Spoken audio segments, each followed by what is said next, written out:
Jermain Logan's speech against the Fugitive Slave Act, October 4th, 1850.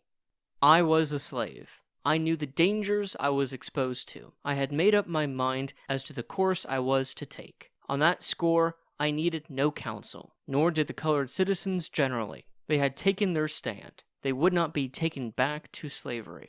If to shoot down their assailants should forfeit their lives, such result was the least of the evil. They will have their liberties or die in their defense. What is life to me if I am to be a slave in Tennessee? My neighbors, I have lived with you many years, and you know me. My home is here, and my children were born here. I am bound to Syracuse by pecuniary interests and social and family bonds. And do you think I can be taken away from you and from my wife and children, and to be a slave in Tennessee? Has the President and his secretary sent this enactment up here to you, Mr. Chairman, to enforce on me in Syracuse? And will you obey him? Did I think so meanly of you? Did I suppose the people of Syracuse, strong as they are in numbers and love of liberty, or did I believe their love of liberty was so selfish, unmanly, and unchristian? Did I believe them so sunken and servile and degraded as to remain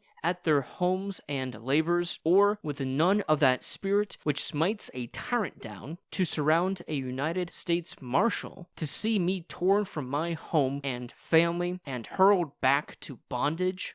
I say, did I think so meanly of you? I could never come to live with you, nor should I have stopped on my return from Troy 24 hours since, but to take my family and movables to a neighborhood which would take fire and arms too, to resist the least attempt to execute this diabolical law among them. Some kind and good friends advise me to quit my country and stay in Canada until the tempest is past. I doubt not the sincerity of such counselors, but my conviction is strong that their advice comes from a lack of knowledge of themselves and the case in hand. I believe that their own bosoms are charged to the brim with qualities that will smite to the earth the villains who may interfere to enslave any man in Syracuse. I apprehend the advice is suggested by the perturbation of the moment, and not by the tranquil spirit that rules above the storm, in the eternal hope of truth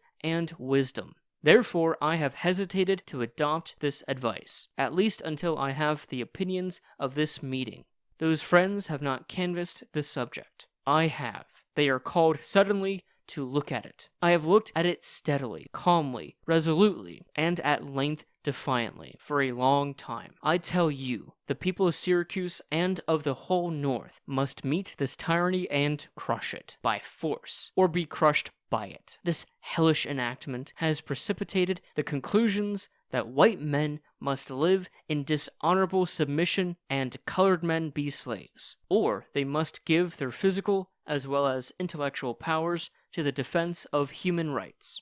The time has come to change the tones of submission into tones of defiance, and to tell Mr. Fillmore and Mr. Webster, if they propose to execute this measure upon us, to send their bloodhounds. Mr. President, long ago I was beset by overprudent and good men and women to purchase my freedom. Nay, I was frequently importuned to consent that they purchase it, and present it as evidence of their partiality to my person and character.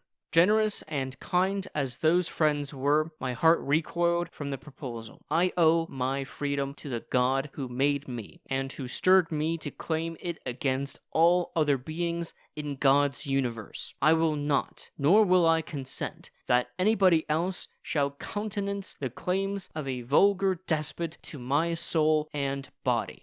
Were I in chains, and did these kind people come to buy me out of prison, I would acknowledge the boon with inexpressible thankfulness. But I feel no chains, and am in no prison. I received my freedom from heaven, and with it came the command to defend my title to it. I have long since resolved to do nothing and suffer nothing that can, in any way, imply that I am indebted to any power but the Almighty for my manhood and personality.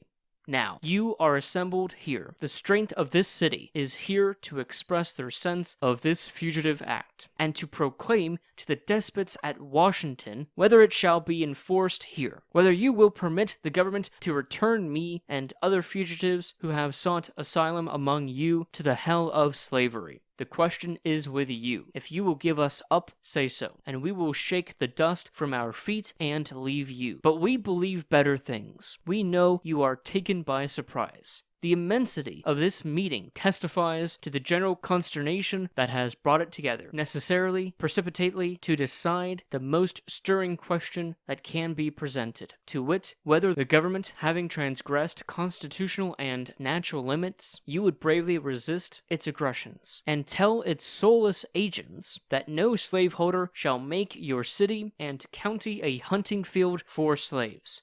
Whatever may be your decision, my ground is taken. I have declared it everywhere. It is known over the state and out of the state, over the line in the north and over the line in the south. I don't respect this law. I don't fear it. I won't obey it. It outlaws me, and I outlaw it, and the men who attempt to enforce it on me.